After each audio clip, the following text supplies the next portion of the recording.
Caríssimas irmãs, caríssimos irmãos, é com alegria fraternal que aqui estamos mais uma vez no Uniluz para participar desse banquete espiritual nesta tarde. E nós iniciamos desejando a todos uma boa tarde. Agora eu vou desejar boa tarde para os encarnados, porque só quem respondeu foi os desencarnados. Boa tarde, pessoal encarnado. Agora os encarnados falaram. Muito bem, né? Para quebrar um pouco o silêncio, muito embora aqui é uma casa de oração e de trabalhos, onde estamos tendo assistência espiritual com uma intensidade maior, mas esse momento de alegria, até de externar em voz mais alta uma saudação, não atrapalha o processo vibratório, nem o contato com os nossos amigos espirituais. Até porque o espírita, ele, além de ter fé, ele precisa ser alegre. Eu não diria feliz, porque a felicidade, segundo Jesus, ainda não é deste mundo, ainda não é.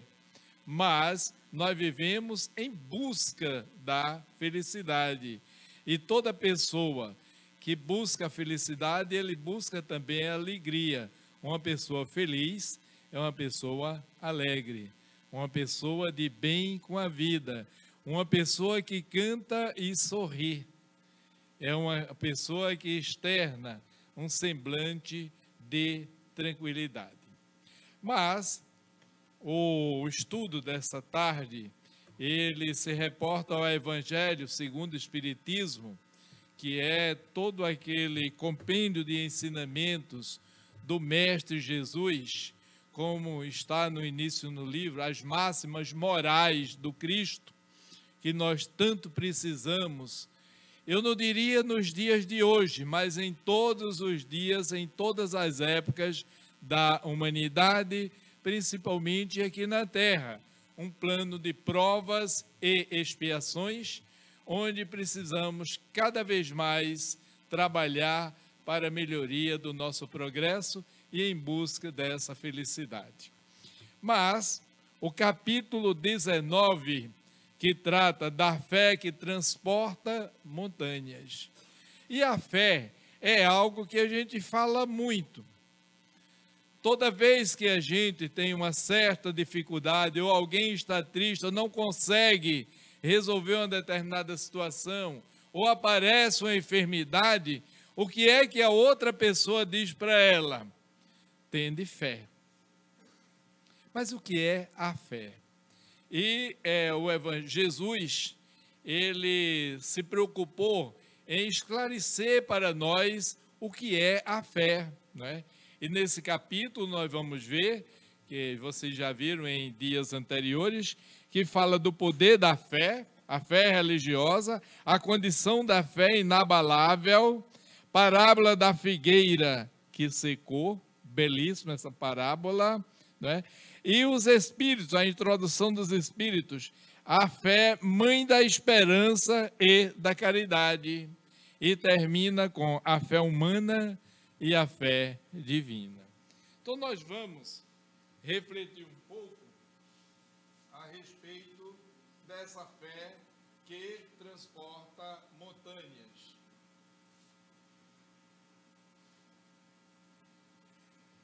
E aí nós vamos ver nas passagens bíblicas a cura do lunático. Um homem se aproxima de Jesus e de joelho lhe suplica: Senhor, tende piedade do meu filho, que é possesso de um espírito e sofre muito, pois cai muitas vezes no fogo e na água. E a narração continua: apresentei-o aos seus discípulos, mas eles não o puderam curar. E aí a gente dá uma paradinha. Por quê? Os discípulos não conseguiram curar aquele lunático. Será que Jesus, ele vai conseguir curá-lo?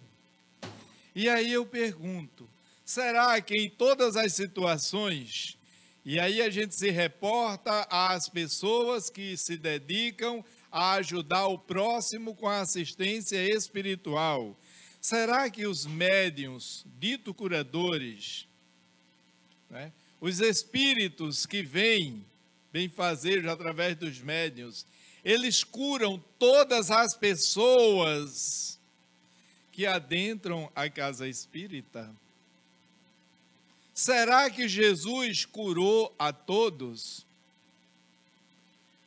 Por que os médiuns não curam a todos? Por dois motivos. Porque pode estar na situação dos discípulos de Jesus, ou porque o que é a cura?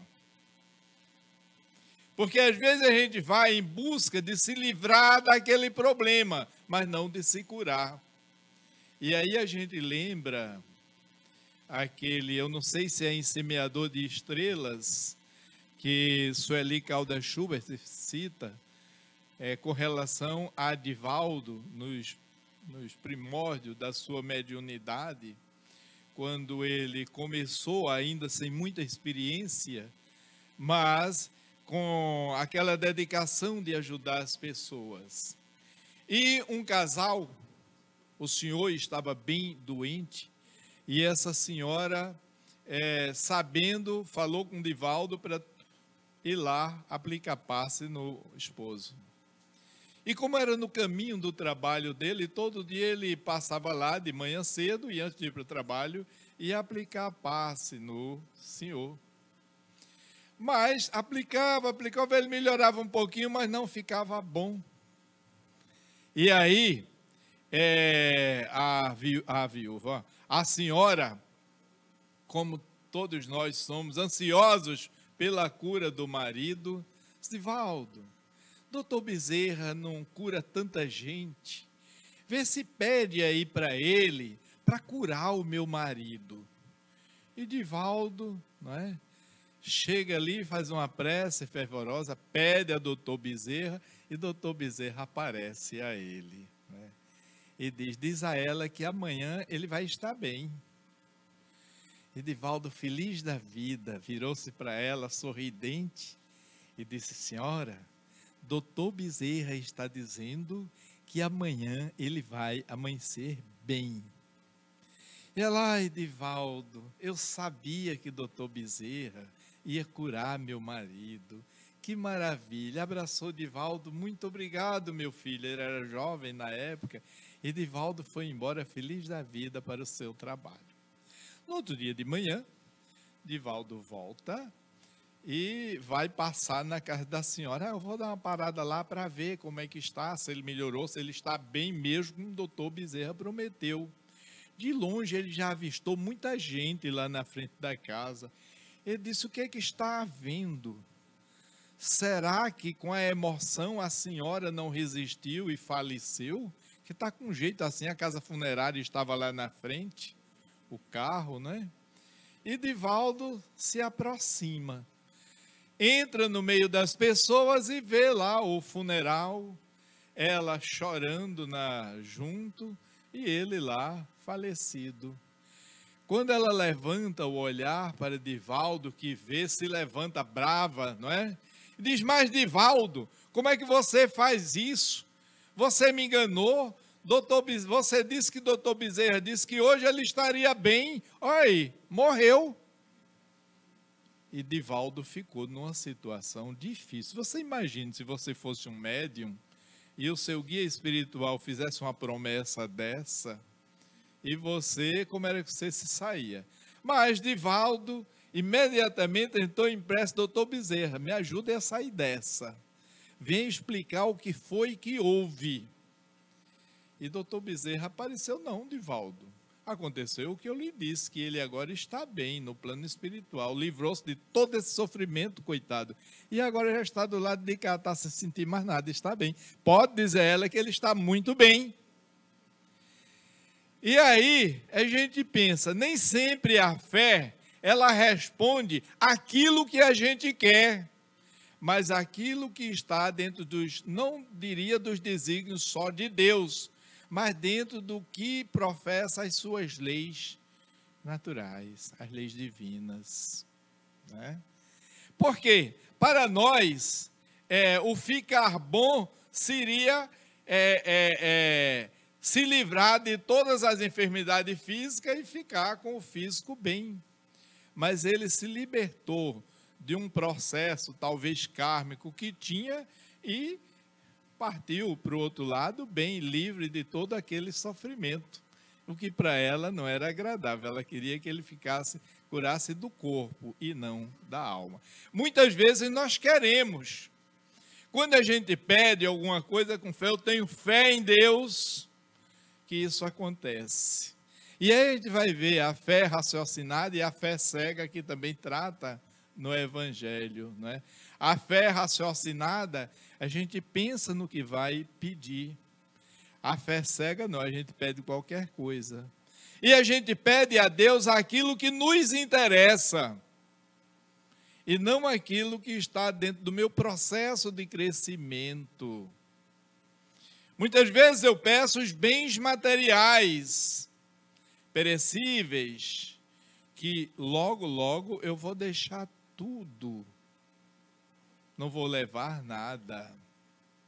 Mas já pensou, se até nas nossas preces nós pedíssemos a Deus assim, ao invés de pedir, eu quero me curar dessa doença, eu quero me livrar disso, eu quero me livrar daquilo, Deus me dá força para vencer todos os meus defeitos, o meu orgulho, a minha vaidade, a minha prepotência, a minha dificuldade de perdoar. Me dá força para compreender o fardo que eu transporto hoje, porque a doutrina espírita esclarece, e Jesus já disse, meu fardo é leve, meu jugo é suave.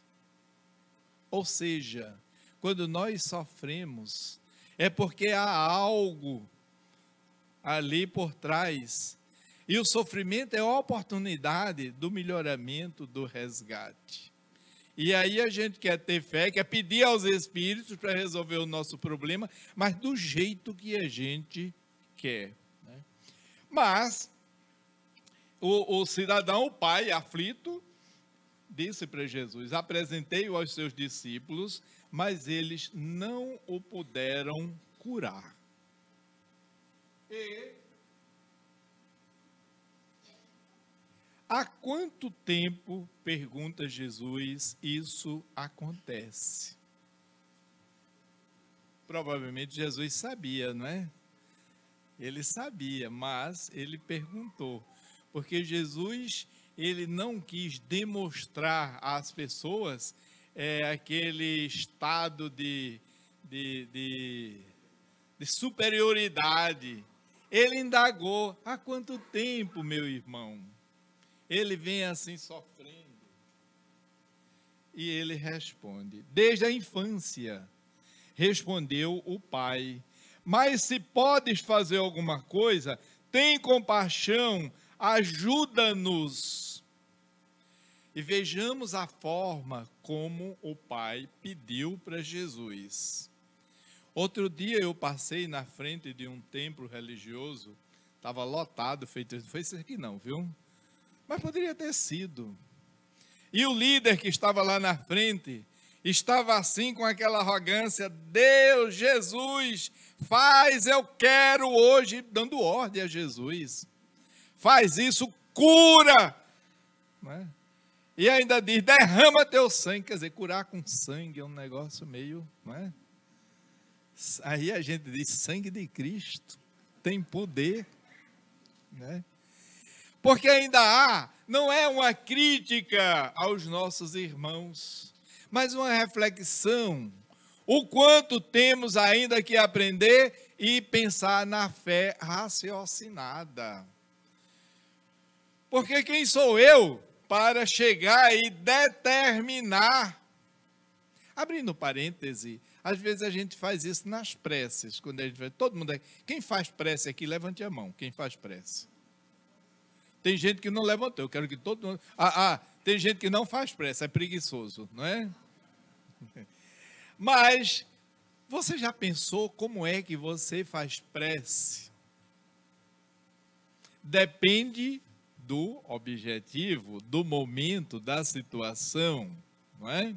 Até Kardec deixou uma orientação, uma coletânea de preces, nos orientando como nós deveríamos fazer. Não são fórmulas, diz ele, mas só para dar uma diretriz. Mas a fé, o pedido, a prece tem que sair de dentro de nós. E quantas vezes nós pedimos assim? Quando a gente vai sair para fazer uma viagem, e a gente não pode pagar um segurança para ficar tomando conta da nossa casa, o que é que a gente faz? Meu Deus, eu tenho que fazer uma prece antes de fazer essa viagem, que eu vou passar 8 dias em casa, a minha casa vai ficar só.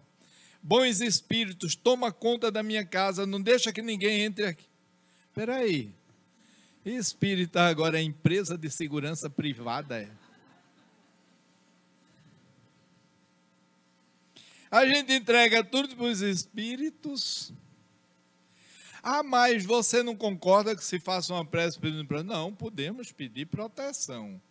Mas designar os espíritos que venham a ser vigia da nossa casa, não, porque isso é coisa de segurança privada. Então a gente tem que pensar no que a gente está pedindo. Quer ver outro tipo de prece que a gente faz? Vamos agora orar e pedir por todos que sofrem. Senhor Jesus, vai lá debaixo das pontes, ali na ponte, aí diz o nome da ponte, né? Porque Jesus pode não saber onde é. E vê todas aquelas criaturas que estão lá deitadas, passando fome e frio. Vai nas sarjetas da Rua Nova, aquelas mulheres que estão lá jogadas, coitadas. Vai não sei onde, a gente está dizendo, vai aqui, vai. A gente determina, né? Cada prece que a gente faz, a gente delimita um local para Jesus ir. Como se Jesus não soubesse de nada disso. E eu acredito, ele nunca me disse, né? Mas eu fico pensando que Jesus olha para a gente, ri assim e diz, não, é o inverso, é para você ir lá ajudar aqueles que estão lá. Porque existe a finalidade da miséria, das coisas que acontecem fora do normal, que é para despertar no homem o sentimento de fraternidade, de amor, de ajuda. O que é que você está fazendo para diminuir o número de pessoas que estão jogadas debaixo das pontes, nas ruas, nas cracolândias? Mas essa é coisa lá do governo. Quem é que faz o governo? São as pessoas. Logo, se são pessoas, você também é pessoa. E aí nós precisamos fazer o que a gente precisa fazer. Depois que eu conheci o Uniluz, essa é a segunda vez que eu estou vindo aqui. Mas eu tenho essa casa como uma referência pelo pouco que eu conheço. Porque ela faz um trabalho de base. Ela investe em infância e juventude. Casa espírita que não tem infância e juventude, ela está fadada à UTI. Porque nós que já passamos 200, não é, Dona Dulce? Dona Dulce não, Dona Dulce é uma menina, né, jovem. Mas eu que já estou lá dobrando o cabo da Boa Esperança, já estou com o meu passaporte comprado. Só falta o carimbo, não é? E eu sempre dizia que era o carimbo. Eu acho que eu falei isso da outra vez que eu tive aqui, do carimbo. Mas o que me alegrou mais é que me disseram outro dia que não é só o carimbo, tem que ter assinatura, não é? Na hora que assina tem que ir. Quem é que vai dar continuidade à obra? Depois não é esse interesse de deixar os jovens para dar continuidade. É plantar a semente do amor nessa juventude que vem aí, aflorando, com as suas dificuldades ou com as suas facilidades. E às vezes a gente escuta até espíritas dizer, não, Eu, como espírita, eu vou para o centro, sou médium disso, sou médium daquilo, sou palestrante, faço... Meus filhos não, porque eu acho que eles têm direito de escolher. Quando eles crescerem, eles escolhem o que querem ser. Aí já é tarde demais. Você tem que... Se o centro espírita é bom para você, ele é bom para o seu filho. Ah, mas eu não posso forçar. Não, não é para forçar, mas é para conduzir. Se você tem um trabalho de infância e juventude bem orientado, onde a criança vai se sentir bem ali, você está plantando a semente, você está dando a orientação que o seu filho precisa no futuro. Mas vamos ver o que aconteceu daí para frente, né? Desde a infância, respondeu o pai, mas se podes fazer alguma coisa, tem compaixão de nós. Se pode, Jesus. Em outras palavras, se eu não merecer, eu vou ter que ter paciência. Vê se nós pedíssemos as coisas assim para Jesus, para Deus, para os bons espíritos. Dirigindo-se ao espírito obsessor, Jesus ordenou que saísse daquele menino e nunca mais nele entrasse. Que interessante, não é? Não já escrito desse mesmo jeito lá na Bíblia não, viu, gente? Mas é essa a interpretação. Aquele demônio, segundo a Bíblia, que Jesus expulsou. Nós estávamos essa semana vendo a questão de anjos e demônios, não é? E nós sabemos que anjos são espíritos que foram criados simples e ignorantes e chegaram a um estágio de evolução. E demônios são também condições espirituais propensas ao mal de cada criatura, não é? E Jesus sabia que ele estava sendo perseguido por um espírito mau, que a gente chama de obsessor, por alguns motivos que a doutrina espírita esclarece. Ou por comprometimento em existências passadas e agora estava sendo resgatado, ou por afinidade daquela criança. Mas era uma criança inocente, ingênua, nunca pecou. Sim, na visão das várias doutrinas. A doutrina espírita nos explica mais. Ela é infantil naquele corpo, é o corpo que é infantil, o espírito não. Ele pode já ter tido várias existências e ser um espírito mais ou menos evoluído ou muito comprometido. E o fato dele estar num corpo infantil, até sem entender todo aquele processo, entender entre aspas, porque era uma criança, mas o espírito era velho. Ele estava naquele momento em que foi passada uma esponjinha na sua consciência, e ele estava até sem entender, porque nós sabemos, quando nós estudamos o retorno do espírito à vida corpórea, está lá no livro dos Espíritos, o que acontece? Porque você imagine, eu com 2 meses de idade e com o raciocínio que eu tenho hoje, ia ser um negócio estúpido. Então Deus, na sua infinita bondade, é como se ele amortecesse aquele espírito até ficar assim, quase sem entender nada, para o processo reencarnatório. E aquela criança que estava ali, era criança só no corpo físico. Como a doutrina espírita é esclarecedora, não é? E faz a gente entender as coisas e não ter uma fé cega nas coisas. Não chegar a pensar, não, ele sofre porque está castigando os pais. Pai não paga por filho e nem filho paga por pai. Porque nós somos seres individuais. Eu pago por mim.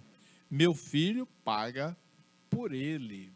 Há relatos do mundo espiritual de que um filho desencarna e a mãe já tem desencarnado antes. E dependendo do seu processo evolutivo, ele já é um espírito bem evoluído, e está no mundo espiritual e toma conhecimento que a mãe está em faixas inferiores, em grandes sofrimentos, e não lhe é permitido ir lá tirar a mãe. É uma dor para um filho, ou vice-versa, não é? Porque aquela mãe, aquela pessoa que veio num corpo feminino, dentro do seu estágio, no seu processo evolutivo, não alcançou ainda.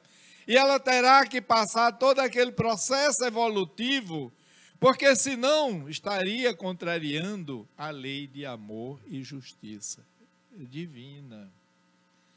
E muitas vezes aquele espírito vê o outro lá, chora.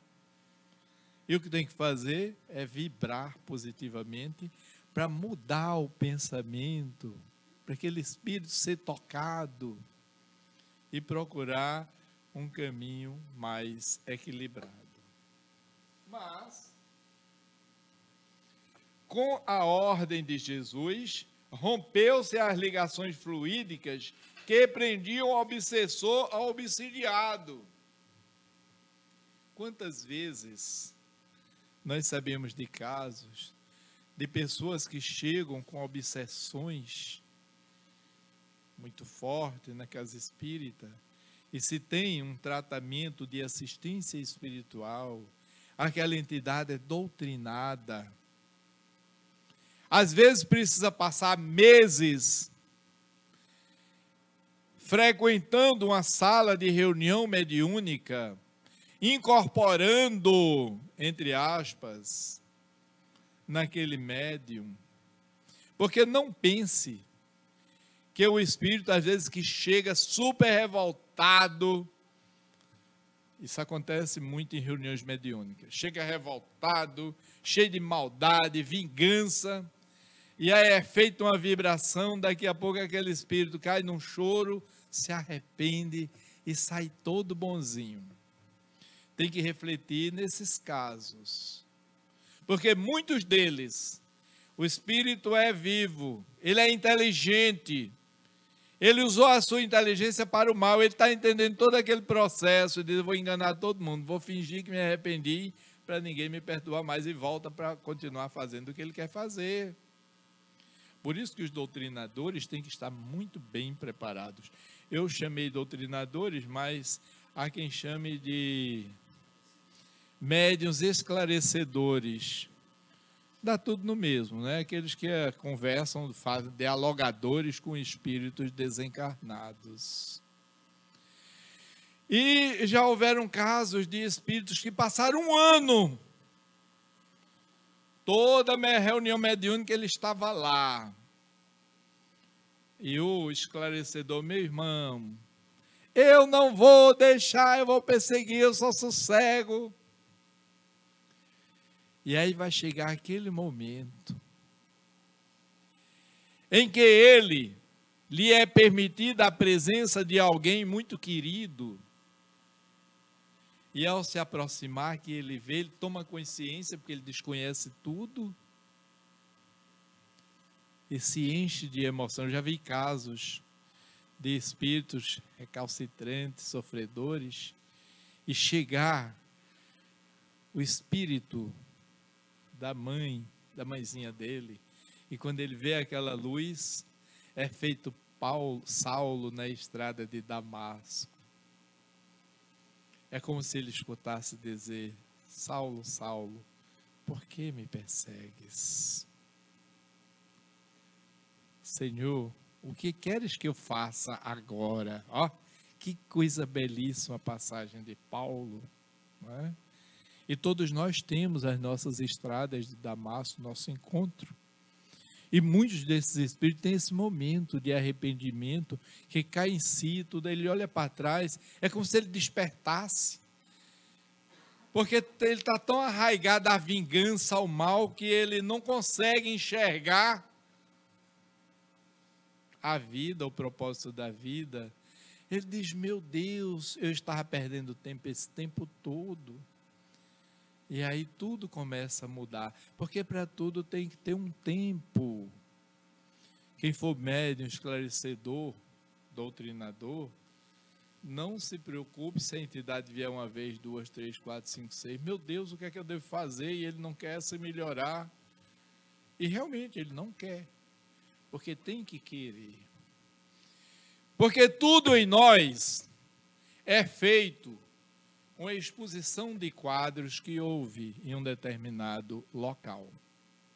Um pintor pintou lá uma tela, uma porta, e Jesus batendo na porta, simbolizando aquela porta o coração do homem. E uma pessoa que estava observando, olhou, disse, esse quadro tem alguma coisa errada. Chamou o pintor e disse, meu amigo, cadê a chave daqui? Está por dentro. Mas como é que essa criatura vai entrar? Você deveria ter pintado a chave por fora. Ele disse, esse quadro simboliza o sentimento humano, o coração humano. E no coração humano não existe chave por fora, é tramela por dentro. Você sabe o que é tramela, não é? Tramela é coisa de gente lá do interior. É um ferrolho por dentro. Eu acho que tem gente que nunca ouviu falar, né? E a tramela, eu digo tramela porque eu vim de uma casinha do interior de Taipa, onde tinha as tramelas que a gente fechava de noite, não tinha fechadura naquela época, era tramela de madeira, não é? Ele está rindo ali, eu acho que ele conheceu tramela, ó. É matuto feito eu, lá das Brenhas. E meu pai botava as tramelas todinha, e quando tinha uma porta sem tramela, ele dizia, cadê a tramela dessa porta? Que meu pai era medroso, meu Deus do céu. E naquela época não tinha muito perigo, ele tinha medo de alma. E eu nunca vi alma entrar se a tramela tiver, né? Mas para meu pai entrava, né? A porta não podia ficar aberta para as almas não entrarem. Hoje ele é alma, deve estar rindo, escutando eu falar. Então, o pintor disse, meu amigo, esse é o coração do homem. E o coração do homem, a fechadura é por dentro. Jesus não poderia abrir, porque só ele, quando ele decide mudar de vida, é que ele abre a porta para receber Jesus. Né? Que sabedoria daquele pintor. São coisas que a gente precisa refletir. Mas Jesus, segurando o menino pelas mãos, ergueu totalmente curado. Vê que força magnética. Porque Jesus não precisou dialogar com aquele espírito. Somente a presença, as vibrações do mestre o envolveu. Se fosse aqui, a gente dizia, e retirou ele do menino e jogou lá não sei para onde. Não. Porque muitas vezes você vai ao centro, está com o espírito obsessor, e diz, eu vou lá para pegarem ele, amarrar, trancar e jogar lá não sei para onde. Isso não é a função do centro espírita. Se bem que eu já vi uns casos que amarram por aí, viu? Estão amarrando espírito, estão fazendo um monte de coisa, né? Eu, como espírito, eu me soltava tranquilo. Não tem esse negócio não, né? Quem assistiu o Gosto sabe.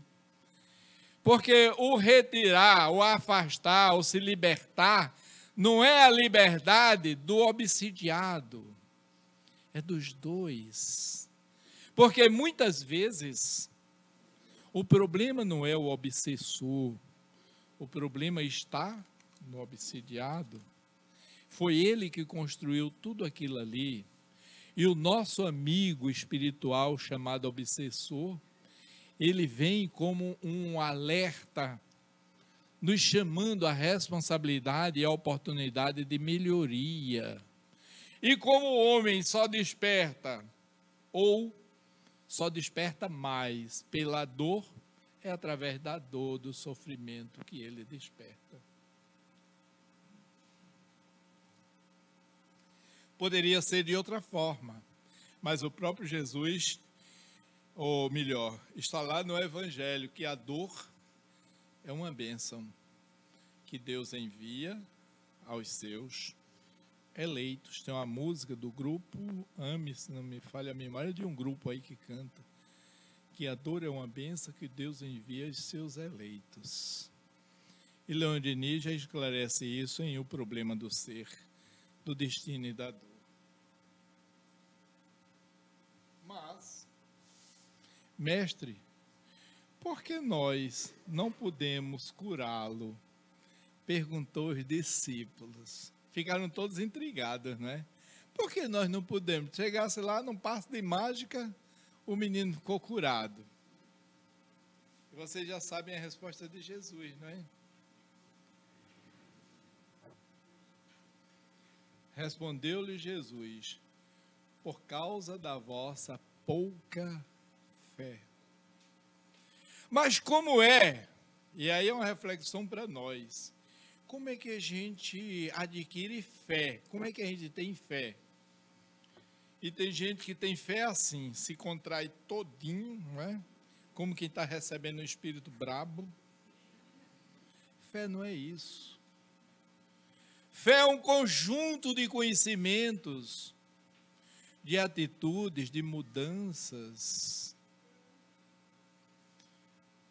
E a ação está associada à fé.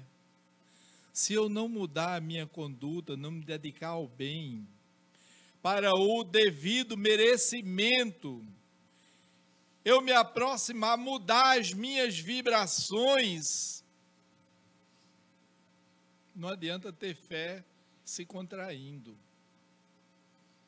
A fé, ela não é parada, a fé ela se movimenta. Ela depende de um série de fatores. Eu tenho fé, mas eu vivo de braços cruzados. É feito pessoas que às vezes dizem assim: eu tenho certeza, meu Deus, e Deus sabe, ainda joga a coisa lá para Deus, não é? Que eu sou uma pessoa boa. Eu nunca ofendi a uma formiga. Aí Deus, se fosse uma pessoa, olhava para ela e dizia: estás perdendo toda a tua encarnação, porque também tu nunca fizesse bem a outra formiga. É a figueira seca, que perde toda a encarnação e não faz nada em prol de ninguém. E eu costumo dizer, eu não sei se eu disse da outra vez, eu às vezes me policio, senão vão dizer, é o rapaz da mesma historinha, não é? Dos tipos de espíritas. É o espírita de açúcar. O que é um espírita de açúcar? Eita, está chovendo hoje, não vou para a campanha do quilo, não. É o espírita manteiga. E o sol está quente, não posso levar sol, não vou para a campanha nem para a visita. É o espírita, tem outros tipos de espírita, né? Espírita pica-pau, é que está presente em tudo, mas por trás ele só bota mau gosto e só pensa negativamente, né? E tem o espírita Quem Sou Eu. Vocês conhecem o espírita Quem Sou Eu? Quem conhece? O espírita Quem Sou Eu, esse é o pior de todos. Que você diz, cristão, quem sou eu, não é? Meu irmão, Helena teve uma dor de barriga, não pode vir dar palestra. Você pode dar uma lidinha ali no ponto, no texto do Evangelho para substituir e fazer a palestra. Quem sou eu, meu irmão? Minha irmã, a menina que ia fazer a prece está no engarrafamento, não chegou. Você pode vir fazer a prece? Eu? Ainda diz eu? Sim, você mesmo. Deus me livre, se eu for para ler eu fico tremendo. Quem sou eu? Minha irmã, você já fez campanha do quilo? Eu? Ave Maria, estou preparada não. Vamos fazer domingo. Quem sou eu? Só daqui a 3 encarnações. Esse quem sou eu não faz nada, é a figueira seca. E o que é que você está fazendo? Nós temos os talentos e podemos fazer. Esse é uma pessoa de pouca fé. Ele vai ter fé em quê? Em nada. Ele não acredita nele mesmo, que tem os talentos, porque a fé, ela começa em você acreditar em você, na sua competência, na sua inteligência, de que você é um espírito individual, com a sua individualidade, aliás, um espírito que está aqui para progredir, que tem certeza da vida futura, que um Deus existe, que você faz o bem, que você tem paciência, que você perdoa, que você tem fé, e você tem esperança, porque a esperança é... Opa, eu não escutei direito. A esperança é... Ave Maria, não faça isso não. Quem é a grande esperança? A gente só pode esperar mesmo em quem? Em Deus. Se eu digo que a esperança é a última que morre, eu matei Deus. Nunca diga isso. Isso é uma frase errada. Quem diz isso é uma pessoa que não tem fé. Tem uma fé morta, fé cega. A esperança é a única que nunca morre. Quando tudo, nada mais tiver jeito, a fé, a esperança, aliás, Deus está olhando para você. Senão ele não acredita nem em Deus. E aí a fé? Se você mata a esperança lá no final, aí você não tem fé. Se você não pode matar a esperança, já é meio caminho para você ter fé. Esta casta de espíritos só pode sair do meio por meio de jejum e oração. Nós sabemos que jejuar não é ficar com o estômago vazio, porque isso adoece. Até que é bom hoje em dia emagrecer, não é? Que as pessoas fazem regime, mas tudo isso controlado e orientado por um nutricionista. Mas esse tipo de jejum não serve para libertar espíritos sofredores, só serve para você manter o seu corpo sarado. Esse jejum aí é jejum dos maus pensamentos, da língua grande, do olho mau, da cobiça.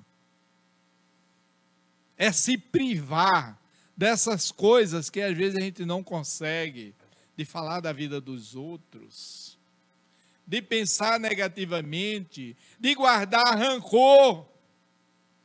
Para que guardar rancor? Guarde coisa que preste, você não tem o que fazer não, é encher sua casa mental de rancor. É feito gente que gosta de guardar coisa velha em casa que não serve mais para nada. Né? Tem gente assim, que até as coisas materiais guarda tudo quanto não presta. Eu tive uma vizinha que tudo que ela achava na rua, a pessoa jogava, ela levava e ia botando lá. Ela morava num terreno que tinha 5 casas vazias, era tudo cheio de coisa velha. Parece que um dia poderia precisar. Quando ela morreu, deu trabalho. Foi não sei quantos caminhões para botar lixo fora. E ainda o risco de incêndio. Tem gente que é assim, guarda essas coisas mentais. Ódio, raiva, alguém que olhou para ela e ela não gostou. Fica repisando o tempo todo as coisas. Homens de pouca fé. O jejum e a oração. Lição sobre a fé. Disse-lhe Jesus: se tivesse fé do tamanho de um grão de mostarda, dirias a esta montanha: transporta-te daí para ali, e ela se transportaria. Não é você chegar numa montanha assim, dizer, eu tenho fé, e derrubar a montanha. Não é isso, não. É a montanha das nossas dificuldades, gente. Da nossa ignorância. E nada vos seria impossível. Fé que transporta montanha. É uma simbologia que procura mostrar o poder da fé. As montanhas que a fé ajuda a remover são as dificuldades e a má vontade, preconceitos e fanatismo, orgulho e egoísmo. E aí eu estou falando essas coisas para o pessoal lá do bairro onde eu moro, que aqui eu sei que vocês não têm mais nada disso.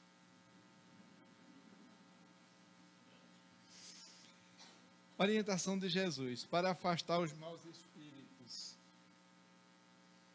Oração, jejum e oração, que já vimos que não é a comida, não é? não é alimentar, é jejum moral. É o jejum moral. É a abstinência, a abstenção do mal, dos maus pensamentos, do mau olhar. É nutrir a reforma íntima, se alimentar da reforma íntima. Ligação mental sincera e verdadeira com Deus. A oração. Nós deveríamos orar de manhã. Eu aprendi a orar de manhã, meio-dia, de noite, não é? Mas orar toda hora. Também não adianta somente as fórmulas.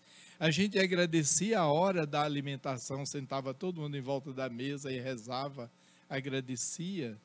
Hoje não se faz mais isso, né? Com raras exceções. E algumas pessoas que às vezes fazem uma coisa tão mecânica que não sei se chega lá. É o melhor antídoto para a prevenção e a cura da obsessão. Com a fé não há maus pendores que não se chegue a vencer.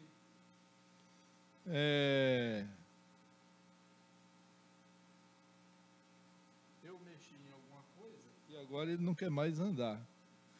Fé, acreditar em alguma coisa. É um sentimento instintivo que nasce com o espírito. Encontra-se inicialmente em germe, em seu íntimo. Vai se desenvolvendo entre as experiências do sentimento e do raciocínio. Amai-vos e instruí-vos. E aí vem o aspecto da fé humana, da fé divina, de todo esse capítulo, não é? Que até por conta do horário ali, a gente vai avançar um pouquinho, não é?